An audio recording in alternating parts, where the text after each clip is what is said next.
le principal obstacle au bonheur, c'est nos propres pensées. C'est pas quelque chose d'extérieur à soi. Le bonheur pour moi, c'est la liberté. Pour moi, c'est très simple en fait, le bonheur. C'est juste être. Bienvenue sur le podcast C'est quoi le bonheur pour vous ? Je m'appelle Julien Perron, je suis le réalisateur du film C'est quoi le bonheur pour vous ? Pendant plus de 4 ans, je suis parti à travers le monde pour interviewer 1500 personnes autour de cette question fondamentale. À travers ce podcast, on parlera bien-être, développement personnel et médecine douce. Je vous souhaite un merveilleux voyage sur la route de la connaissance de soi.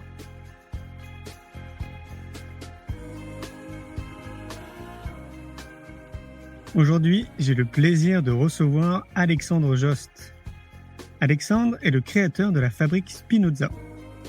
Diplômé de l'école centrale Paris, il s'installe à San Francisco et commence à travailler chez Mars & Co, un cabinet de conseil en stratégie, tour à tour au Brésil, puis au Mexique, en Angleterre, et enfin il revient en France. Appelé par une recherche de sens, il part travailler au groupe SOS, un regroupement associatif d'alors 4000 salariés, œuvrant dans le social, médico-social et sanitaire. En 5 ans, il s'y occupera du développement et co-dirigera les fonctions support et la stratégie, puis le pôle gérontologie. Fin 2010, heureux et entrepreneur, il crée la fabrique Spinoza, un think tank politique visant à replacer le bonheur citoyen au cœur de notre société. Je vous souhaite une belle écoute.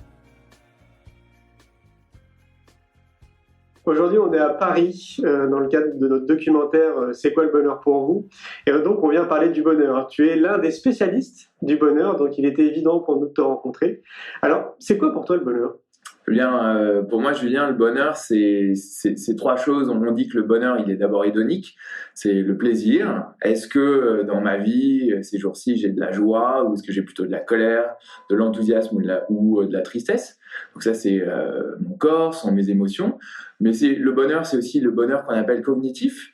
Est-ce que lorsque je prends du recul et que j'examine de manière posée, je suis satisfait de ma vie, satisfait financièrement, satisfait de ma vie de couple, satisfait de mes amis ? Donc ça, c'est mon mental qui parle. Et troisièmement, c'est le bonheur eudémonique ou le bonheur aspirationnel. Est-ce que dans ma vie, il y a quelque chose de plus grand que moi ? Et là, c'est l'âme qui parle, c'est the spirit. Est-ce que j'appartiens à quelque chose ? Est-ce que j'appartiens à une communauté ? Est-ce que je crois en Dieu ? Est-ce que j'ai du sens dans ma vie ? Est-ce que j'ai des enfants ? Quelque chose qui me rend plus grand. Et ces 3 composantes du bonheur, eh bien, on pense qu'elles reconstituent une vie pleine et heureuse. Quand tu dis on pense, c'est-à-dire c'est des études qui ont été faites autour de ça ou c'est le constat du fruit de ton travail ? C'est le fruit de recherches faites par la communauté scientifique qui commence à consolider une science du bonheur composée de neurosciences, de psychologie positive, d'économie du bonheur, de sociologie du bien-être. Et pour donner du crédit à ces recherches, eh bien, elles ont été compilées par l'OCDE sous la forme d'un guide qui s'appelle Guide et afin de mesurer le bien-être subjectif. Donc, après des milliers d'années de civilisation et de science, on est en mesure de décrire les facettes et les constituants du bonheur. Ce qui voudrait dire qu'il y aurait des outils qui nous amènent vers le bonheur ? Oui, je pense que les 3 étapes pour parler du bonheur, c'est d'abord s'interroger, ensuite le rechercher, après consolider la science pour en comprendre les mécanismes, et effectivement, en dernier lieu, eh bien, produire des outils, pas des recettes, mais des outils, c'est-à-dire validés scientifiquement, qui permettent de nous épanouir individuellement ou collectivement. C'est ce que tu fais toi à travers ton travail ? Bien, nous, la Fabrique Spinoza, on est un club de réflexion, le think tank du bonheur citoyen, et notre objectif, il est à la fois grand et modeste, c'est de mettre le bonheur en débat. Et on pense qu'en le mettant en débat, eh bien, d'une part, on encouragera les chercheurs à poursuivre leurs travaux, mais d'autre part, ce sujet viendra et trouvera sa place dans différents endroits, au Parlement, à l'exécutif, dans les écoles, dans les villes, dans les entreprises et aussi dans nos vies à nous, puisque ça nous fera réfléchir. Et le constat jusqu'à présent, c'est que c'est possible, tu y arrives ? Eh bien, les choses changent très très vite. En juin 2015, on observe que les médias se sont emparés du sujet. Vous savez, tu sais, Julien, on parle de marronnier. On voit de plus en plus de sujets qui reviennent tous les automnes, comme les marrons, et le bonheur est en train d'en devenir un. Donc, les médias en parlent de plus en plus. Les entreprises s'interrogent et se disent, est-ce que ça ne serait pas un chemin bon parce que les hommes et les femmes sont fatigués, et en plus un chemin de compétitivité. Les écoles s'aperçoivent que les élèves sont malheureux. On fait partie des pays de l'OCDE où les élèves ont le moins envie d'aller à l'école, sont le moins en confiance et où il y a le plus de mal-être. Les villes se demandent comment se mettre en valeur, être plus attractives, y compris en termes de tourisme. Donc toutes les composantes de la société en viennent à penser au mot bonheur. Est-ce que tu as l'impression qu'il y a une phase d'accélération ces dernières années ou c'est exponentiel progressivement? C'est une bonne question. Je pense qu'on est en train de passer de signal faible à mouvement de fond et que on a deux forces qui rentrent en choc. La première, c'est une envie des citoyens de penser à leur individu, donc au bonheur. C'est les organisations qui recherchent des nouveaux modèles.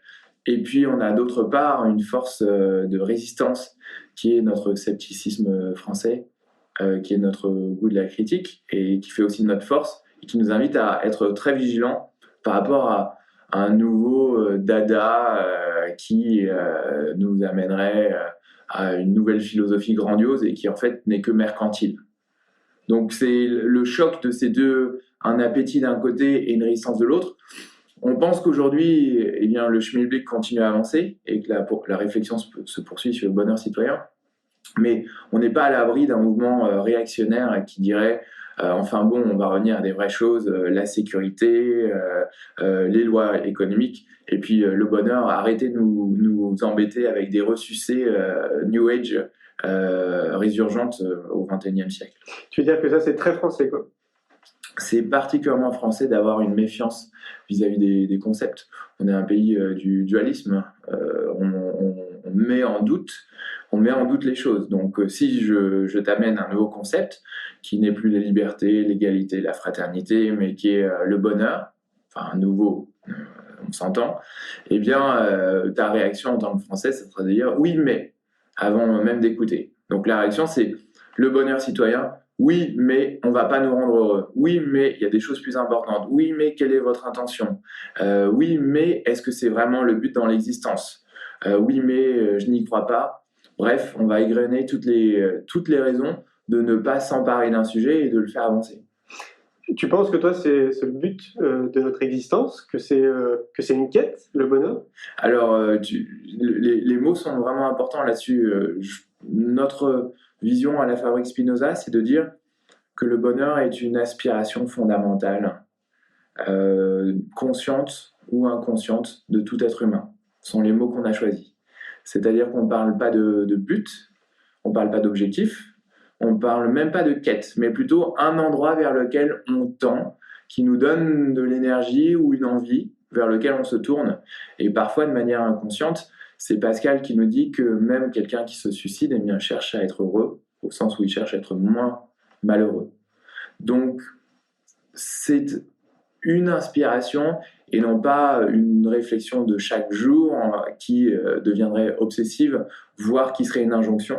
C'est Pascal Bruckner qui, dans l'euphorie perpétuelle, je crois, nous dit « Arrêtons de nous donner une injonction lourde d'être heureux dans notre société ». En d'autres termes, on va éviter de se rajouter à notre sac déjà bien lourd, celui qu'on a sur les épaules, et bien en plus la nécessité d'être heureux. J'imagine que tu voyages à travers le monde. Je pense que tu dois voir aussi comme moi les différences culturelles. Et moi, ce que je constate, c'est qu'il y a quand même quelque chose, un terreau très français, justement, de ne pas vouloir forcément se donner les outils, en tout cas d'être résigné pour tendre vers quelque chose qui nous aspire beaucoup plus, quoi. Alors que dans d'autres pays, on voit que culturellement, ils sont éduqués justement de manière du coup totalement différente et on les sent plus épanouis dans leur vie, quoi. Tu le vois, toi aussi, ça?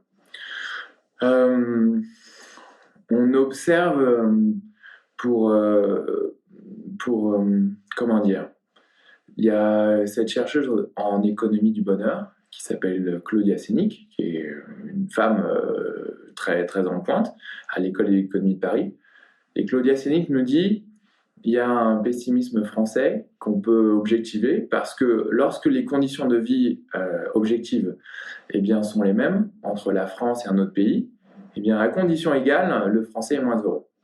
Encore plus fort que ça, si vous prenez un Italien par exemple, que vous le faites immigrer en France, lorsqu'il arrive en France, eh bien, il va progressivement rejoindre le niveau de pessimisme des Français. Donc là, on parle d'inconscient collectif très puissant, là. Oui, on parle de phénomènes culturels.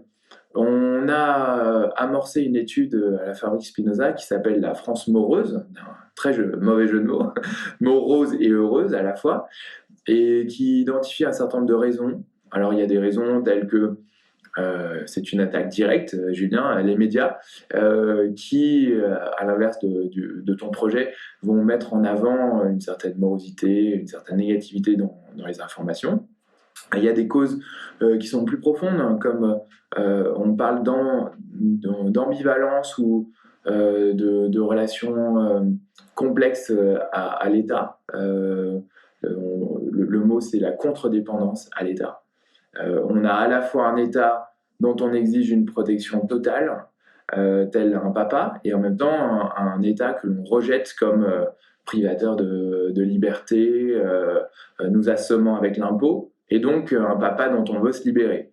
Et c'est cette contre-dépendance à l'État qui souligne une relation difficile à l'autorité et fait qu'on n'arrive ni à se libérer, ni à être reconnaissant. Et notre relation infantile vis-à-vis des institutions, ça serait un des critères français d'une révolution mal digérée qui nous rendrait malheureux. D'accord. Ouais. Ça, c'est un phénomène. Un autre phénomène, on en parlait tout à l'heure, on serait plus malheureux en France qu'ailleurs, à condition de vie égale, objective, parce que notre système éducatif met en avant la compétitivité, ce qui peut être une bonne chose, mais surtout a comme résultante complexe ou triste de nous rendre peu confiants en la vie, en l'avenir et en nos propres capacités. Lorsqu'on pose la question à des étudiants, à des lycéens, pensez-vous que l'école vous a bien préparé à la vie adulte ? Encore une fois, par rapport à d'autres pays de l'OCDE, eh bien, on répond mal ou avec peu de confiance. Si je sors d'une grande école, alors j'ai raté ma vie parce que je ne suis pas sorti d'une grande école mieux classée. Si je sors d'une bonne université, alors j'ai pas fait une grande école. Si je sors de l'université, j'ai pas fait une bonne université. Si je suis un bac+1, alors j'ai pas fait un bac+3. On est toujours en échec d'un niveau de diplôme supérieur en France. On a donc peu de confiance en l'avenir. Ouais. Pardon, vas-y. Donc il y a cette deuxième grande raison, c'est l'école. Après, je recherche une troisième grande raison qui fait qu'en France, on serait finalement heureux individuellement, mais moins heureux collectivement. C'est notre esprit cartésien, j'en parlais tout à l'heure. Et l'esprit cartésien, il fait qu'on est nécessairement à remettre en cause. On n'est pas un pays, contrairement à ce que l'on pense, de synthèse en termes intellectuels ou idéologiques. On est un pays d'opposition. Si tu dis quelque chose, alors je vais plutôt prendre le contre-pied. On a le goût de la critique. C'est ce qui nous rend forts, c'est ce qui nous donne une beauté intellectuelle. Mais cet esprit du doute, il nous empêche à un moment de faire corps les uns avec les autres, ou de faire corps avec une idée, de faire corps avec un mouvement, et de se lancer dans cette direction avec enthousiasme, ce qui finalement est un élan très fort pour une existence heureuse. Tout à fait, oui. Tu parlais d'éducation, ce qui veut dire que tu constates toi aussi qu'il y a tout à refaire au niveau de l'éducation. Il faudra remodeler l'éducation nationale et repartir sur quelque chose de nouveau. Au sein de la Fabrique Spinoza, on travaille beaucoup sur le sujet de l'éducation. On pense qu'il faudrait... Les mots refondation font toujours peur, mais qu'il faudrait... On est plus partisan d'encourager des mutations progressives. notre approche à la Fabrique Spinoza sur l'éducation, c'est de réintroduire le concept de bonheur ou de bien-être des élèves comme quelque chose qui pourrait transformer de l'intérieur et doucement le système éducatif. Si on pose la question, comme on est en train de le faire avec un lycée à Lyon, de l'éducation nationale, aux élèves de comment ils se sentent, qu'on examine cet audit ou ce questionnaire avec les professeurs, les enseignants, avec les parents, et qu'on cherche des solutions collectives au niveau local, voire au niveau national, alors on est capable de transformer intégralement le système éducatif. Simplement en ayant posé la question de comment est-ce que tu te sens, comment est-ce que tu te sens en termes de programme, comment est-ce que tu te sens en termes de climat dans la classe, comment est-ce que tu te sens en termes de relations avec les copains, relations avec le professeur. Parce que la problématique du bonheur, elle remodèle, elle examine, c'est un prisme qui fait retravailler entièrement un sujet. Donc plutôt que de se demander est-ce que notre système éducatif il produit les bons diplômes, est-ce qu'il produit de la sécurité ou un bon climat dans notre société. Si on se demande est-ce que les élèves sont épanouis, par ce biais-là, de manière positive et finalement apaisée, on réinterroge complètement le système éducatif. Alors pour être plus concret, on pense que ces questions-là elles vont faire émerger les besoins d'une plus grande coopération dans la classe. À la fois les systèmes de tutorat, des élèves meilleurs qui enseignent des élèves moins bons. On pense qu'il faut introduire plus de modes projet dans les écoles. On pense également qu'il faut que la pédagogie soit plus adaptée à chacun des élèves. On pense également que la science, telle que la psychologie positive, doit être réintroduite dans la classe. Pourquoi ? Parce qu'il s'agit de domaines qui ont été avérés scientifiquement, et donc il ne s'agit pas de postulats idéologiques. Et si on faisait le pari de développer l'altruisme, la gratitude, la reconnaissance des élèves quant à la vie, quant à leurs études et quant à leurs enseignants. Et inversement, si on enseignait aux enseignants, encore plus qu'ils ne le font aujourd'hui, parce qu'ils font déjà un très beau travail, eh bien, à prendre en compte leurs élèves, leur formuler la reconnaissance, la gratitude, et si on les mettait dans une posture on appelle ça en anglais servant leadership, et si j'étais au service de mes élèves. Imaginez la transformation de nos écoles. Tu prêches à convaincu. Nous, on organise un festival qui va dans ce sens-là. Justement, c'est le festival pour l'école de la vie qui aura lieu le 11 juillet et qui vient totalement dans cette direction, qui rejoint vraiment à 200% ce que tu es en train de dire. Donc, chouette, c'est bien. Je vois que les énergies sont en train de se regrouper. Là-dessus, ça me fait plaisir que tu dises ça. Nous, on a organisé le 17 janvier 2015 les premiers ateliers du bonheur à l'école, puis les 3, 4 et 5 juin, les mêmes à Nice, et la prochaine édition en 2016. Et chaque fois, notre objectif, c'est de conduire une transformation en associant les professionnels de l'éducation, tout l'écosystème éducatif, à une envie de changer les choses. C'est-à-dire que oui, on pense qu'il faut aller voir le ministère de l'Éducation nationale, mais on pense que les choses prendront du temps. Donc on a plutôt envie de s'adresser à tous les enseignants qui sont désireux de transformer leur école via la prise en compte du bien-être des élèves, et bien les outiller, les faire réfléchir, leur apporter des formations, de telle sorte à ce que petit à petit, on en ait 1, 2, 10, ils étaient 250 le 17 janvier, on espère que dans un an, ils seront 1000 et que s'agrégeant les uns avec les autres, on puisse collectivement entamer une transformation de l'éducation qui soit, autour de laquelle il y ait de l'adhésion. Je suis bien d'accord. Ouais. Pour moi, tout part de l'éducation. Donc, si on arrive justement à aller dans cette direction et d'essayer d'ouvrir un maximum les portes, je pense d'ici 3 générations, on aura une planète qui tournera dans le bon sens. C'est bien 3 générations. Comme les générations s'allongent malheureusement. Ouais. Mais peut-être une autre chose à dire, c'est que quand on parle d'éducation, on a finalement différentes facettes. Il y en a une, c'est faire en sorte que l'élève soit épanoui à l'école, parce qu'on passe beaucoup de temps à l'école, entre 5 ans et 15 ans, enfin 16 ans au minimum, mais en fait dans la pratique ça peut aller jusqu'à 20 ans ou 30 ans pour certains, donc c'est important. Deuxième élément, apprendre à l'école, et un élève qui se sent bien, c'est aussi un élève qui apprend mieux. Et troisièmement, préparer à la vie. Donc préparer à la vie, ça veut dire beaucoup de choses, ça veut dire avoir appris des choses qui vous permettent de trouver votre place en société. mais ça veut aussi dire apprendre à ensuite avoir les clés pour viser un épanouissement dans sa propre existence. Ouais. Et de ce point de vue-là, je trouve que l'école rate le coche de nous préparer à une vie professionnelle parce que les métiers changent énormément, mais elle rate un coche qui est peut-être encore plus grave, qui est celui de nous apprendre des choses basiques pour être heureux. Je ne trouve pas normal que quand on sort du système éducatif, on ne sache pas que notre relation à l'argent conditionnera notre épanouissement futur. On a par exemple rassemblé 600 lycéens il y a 2 ans pour les faire travailler sur l'argent. On leur a donné un questionnaire sur l'argent de poche. Ils l'ont rempli, ensuite on l'a analysé, on l'a dépouillé, puis on leur a fait une restitution. Ils ont réagi à ça. Et ils ont découvert qu'ils étaient finalement, à 15 ans, déjà assez matérialistes. Que pour certains d'entre eux, l'argent pouvait être une finalité en soi de la vie.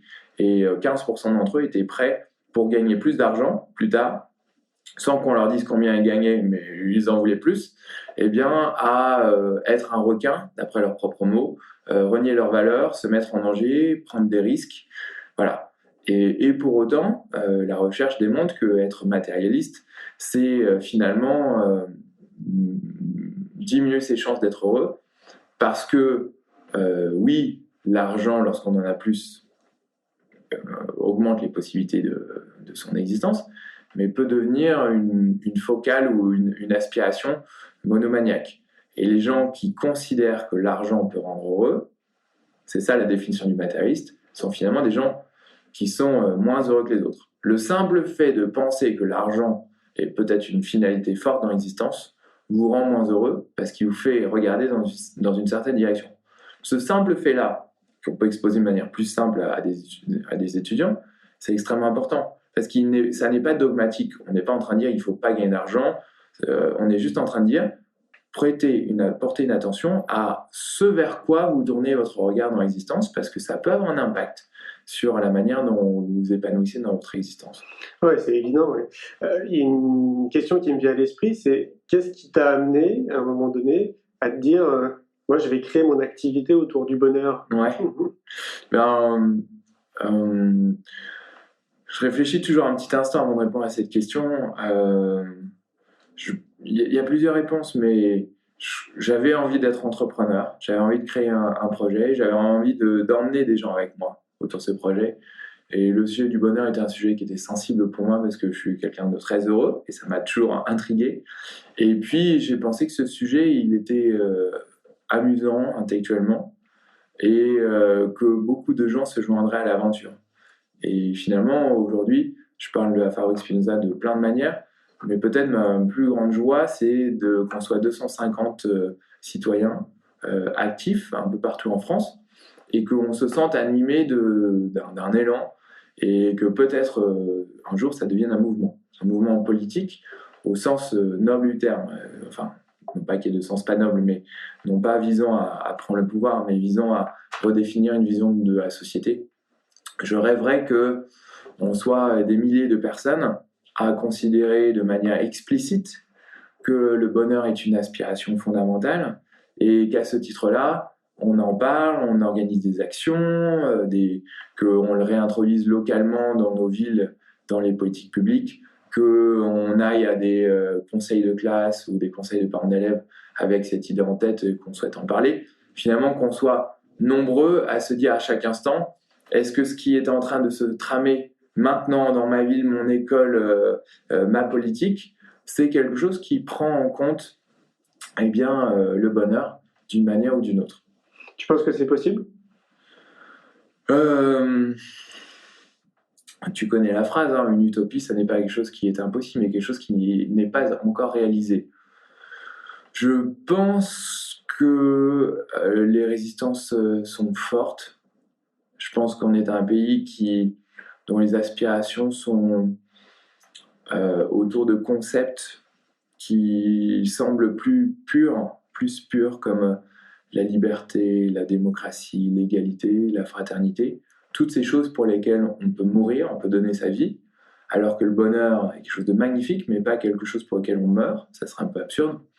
Donc je pense que notre esprit révolutionnaire, romantique, un peu torturé à la française, nous mettra des bâtons dans les roues, mais que quand on aura compris que s'intéresser à son propre épanouissement, c'est la clé d'un épanouissement collectif, d'un mieux vivre ensemble, parce que comme dans un avion, s'il y a une dépressurisation, eh bien on met son propre masque avant de le mettre aux autres. Eh bien, dans la vie, il faut être un peu égoïste pour être ensuite altruiste. En d'autres termes, je pense qu'on a compris que le bonheur est bon pour soi, mais aussi pour les autres. Alors peut-être qu'il pourra trouver sa part dans la construction d'un projet collectif. Mais ça veut dire que chaque individu doit prendre conscience qu'il doit s'occuper de soi avant de s'occuper des autres. Oui, avec ce paradoxe que c'est vraiment un juste équilibre à trouver dans la distance entre soi et l'autre. Si tu me donnes 100 € et que je les utilise pour moi, alors j'en serai moins satisfait, voire d'une moins bonne humeur que si je les ai utilisés pour quelqu'un d'autre. Que j'ai fait un cadeau, que je t'ai refait un cadeau après, ou que je l'ai fait à ma chérie ou à mes amis. Donc il y a cette complexité qui est que si je suis tourné vers les autres, alors je suis plus heureux, je vis plus longtemps, je suis en meilleure santé. Pour autant, je le sais parce que j'ai travaillé dans le monde du social et j'ai failli aller dans l'humanitaire. On nous disait à l'interview pour Médecins sans frontières qu'il y a très peu de bonnes raisons de vouloir aider les autres. Donc c'est ce dur équilibre à trouver qui est de d'abord se sentir suffisamment bien soi-même pour aller vers l'autre. Chez les bouddhistes, il y a deux grandes voies. Il y a la voie du petit véhicule et la voie du grand véhicule. La voie du petit véhicule, elle nous dit je vais chercher à être heureux moi, à atteindre l'éveil. Et une fois que j'ai atteint l'éveil, eh bien peut-être que je choisirai de devenir un enseignant. Je ne sais plus comment on appelle ça, je crois qu'on dit un bodhisattva. Il me semble. Et dans la voie du grand véhicule, on dit je souhaite atteindre l'éveil pour dès maintenant, parce que j'ai l'idée de redonner ça dans le futur à d'autres. Mais peu importe, finalement, ces deux voies, elles sont parallèles. Je pense que c'est un faux débat, finalement. C'est une histoire de transmission plus qu'autre chose, peut-être. Même le mot transmission, il est délicat parce que c'est peut-être une histoire de rayonnement plutôt, c'est-à-dire ou de posture. Quand tu dis transmission, c'est vraiment je suis activement à opérer une action qui est tournée vers l'autre, mais c'est peut-être simplement rayonner un peu d'épanouissement et puis à chaque instant se demander si on a fait quelque chose pour l'autre. Je réagis au mot transmission parce que sur ce thème du bonheur, on peut malheureusement pas donner une recette, on peut pas mettre la main sur l'épaule de l'autre et faire un transfert de bonheur. Ce qui nous anime justement à la Fabrique Spinoza aujourd'hui, c'est d'arriver à malaxer ce sujet du bonheur suffisamment pour que chacun trouve sa manière de l'appréhender. Pour certains, ce seront des choses à faire différemment tous les jours. Pour d'autres, ce seront des changements de posture ou de comportement. Pour des troisièmes, ce seront finalement des prises de conscience. On a construit des quiz électrochocs qui permettent à des gens de réaliser des choses sur leur vie pour ensuite agir de leur propre manière. Et pour des derniers, ce seront plus importants, ce seront plutôt des changements institutionnels. Et ceux-là diront, moi je pense que favoriser le bonheur citoyen, ça passe par l'individu, mais on a aussi à rénover nos organisations, rénover notre système politique. Et on parle beaucoup dans certains champs politiques de mainstreaming, c'est-à-dire on opère un changement systémique et on examine, plutôt on se dit et que ou. Si tu vois ce que je veux dire. Oui, complètement. Tu n'as pas évoqué la spiritualité. Est-ce que tu penses que c'est aussi une des clés ou un des outils importants à cultiver pour tendre vers le bonheur? Au sein de la Fabrique Spinoza, on a un groupe de réflexion qui est parmi les plus grands défricheurs de notre organisation, qui étudie la place de la spiritualité en entreprise. Et on est surpris, on a interviewé aujourd'hui 35 managers, de voir que parfois alors qu'ils ne le savent pas, eh bien, ils sont en train de mettre en œuvre dans leur management au quotidien, auprès des hommes et des femmes, eh bien, une certaine qualité de vie intérieure. Et que leur centrage, leur capacité à viser quelque chose de plus grand qu'eux, à être apaisés, donc toutes ces choses qui sont liées à la spiritualité, eh bien, un impact direct sur comment ils se sentent, mais aussi sur comment ils se comportent vis-à-vis de leurs équipes et vis-à-vis de leurs organisations. Donc là, j'ai mal répondu à ta question, mais je voulais commencer par dire que la spiritualité est finalement une donnée qui semble personnelle, mais qui a un impact très fort sur la société dans son ensemble. Si nos amis députés et sénateurs, et hommes et femmes, eh bien, faisaient 1 minute de centrage ou de méditation avant chaque session, je pense que la politique française serait bien différente. C'est une première réponse. Une deuxième réponse, c'est la spiritualité comme importante dans sa vie. Oui, probablement, mais sans dictature. On a organisé il y a quelques années un dîner-débat entre Robert Misrahi, l'interprète de Spinoza, philosophe, et Matthieu Ricard, le porte-parole du Dalai Lama. Et il y a eu un très joli moment où Matthieu Ricard a dit à Robert Misrahi que la méditation n'était vraiment qu'une des voies possibles pour être plus heureux dans l'existence. Et je pense que venant de Matthieu Ricard, c'est une très très belle parole. De la même manière, je pense qu'on peut s'intéresser au grand concept de la spiritualité et se dire que si on arrive à faire partie de quelque chose qui va au-delà de sa propre personne, qui nous transcende un peu, alors c'est important pour notre vie et on est dans la spiritualité. Est-ce que j'ai le sentiment, avec toi Julien, de faire partie d'une communauté de gens qui modestement et utopiquement veulent construire un monde meilleur? Ça me relie au genre humain, ça fait que je me sens bien, mais ça peut aussi être si j'ai le sentiment d'être relié à ma famille, à mes proches par de l'amour, alors je suis dans une spiritualité. Ou pour quelqu'un d'autre, la spiritualité, ça peut être de chercher à chaque instant d'être intègre. Est-ce que lorsque je prends une décision, est-ce que lorsque je marche droit dans mes bottes dans la vie et à travers ces obstacles, j'ai le sentiment de dire ce que je pense, d'avoir le courage de l'exprimer et de savoir que j'exprime quelque chose de profond et quelque chose qui dit qui je suis? Alors cette intégrité-là, finalement, elle fait que je suis quelqu'un d'apaisé, de serein, et il me semble qu'il y a une spiritualité là-dedans, parce que je fais de moi quelqu'un de plus grand que simplement un être agité, ou comme disent les bouddhistes, un esprit de singe, monkey mind. Un dernier exemple de ce que peut être la spiritualité, eh bien, ça serait d'avoir une relation juste au temps. Est-ce que dans mon existence, j'arrive à avoir cette sérénité qui fait que les instants que je vis ne sont pas des successions de moments où je cours. C'est Zimbardo, le scientifique, qui établit des questionnaires pour définir nos profils temporels. Est-ce que je suis tout le temps tourné vers le futur? Est-ce que je suis à ruminer le passé? Est-ce que je suis nostalgique de manière positive du passé? Est-ce que je suis dans le présent fataliste? Ou est-ce que je suis dans le présent en le savourant? Et ce cocktail de facettes temporelles de ma personne, eh bien, me construisent une relation au temps. Et cette relation au temps, il me semble qu'elle est spirituelle parce que elle change ma conscience au monde. Et pour le présenter de manière moins ésotérique, si, alors que je reçois un email toutes les 5 minutes au travail et que lorsque je le regarde, je perds 10 points de QI liés à l'interruption que ça produit et que j'atrophie mon attention endogène, comme disent les scientifiques, et que ce faisant, je deviens un être non centré, en train de courir et stressant vis-à-vis de moi-même et des autres, est-ce que là, je ne suis pas en train de décrire une vie qui, de manière pragmatique, est profondément non spirituelle?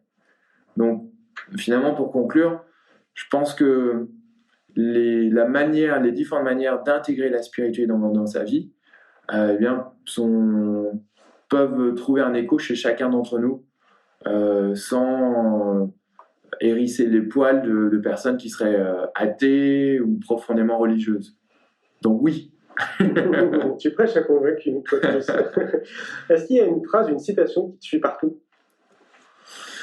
Une citation qui me suit partout. Que tu affectionnes?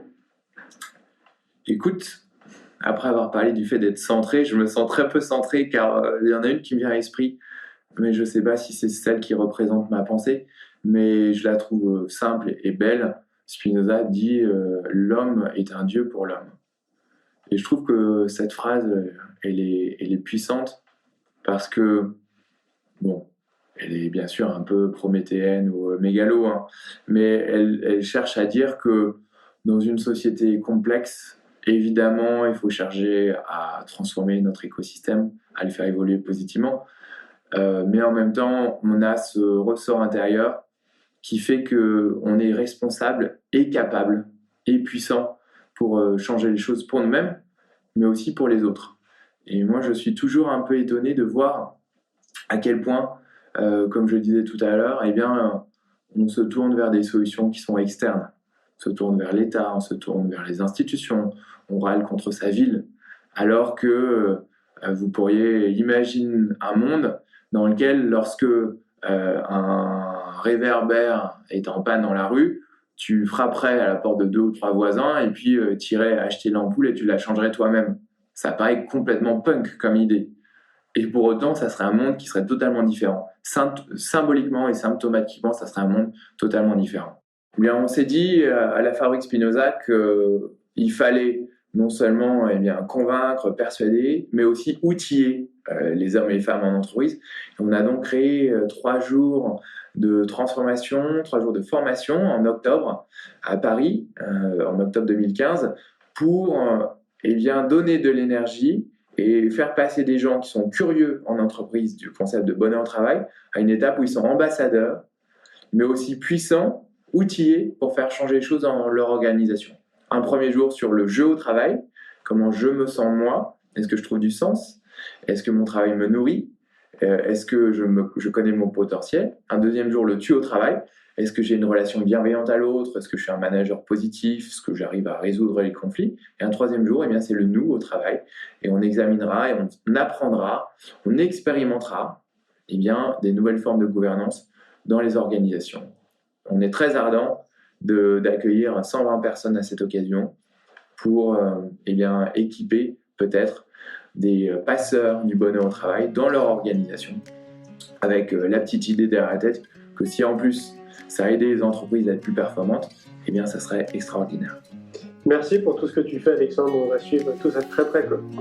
À bientôt. À bientôt, Julien. Un grand merci pour votre écoute. J'espère que vous avez passé un bon moment avec nous. Je vous invite à prolonger l'expérience en regardant mon film « C'est quoi le bonheur pour vous ?» Vous le trouverez assez facilement sur YouTube. Si vous souhaitez ancrer davantage les choses, nous avons créé le jeu de cartes « C'est quoi le bonheur pour vous ?» qui vous permettra de mieux vous connaître et de mieux connaître les gens avec lesquels vous allez jouer de manière ludique et bienveillante. Vous me retrouverez assez facilement sur les réseaux sociaux si vous souhaitez qu'on échange en direct.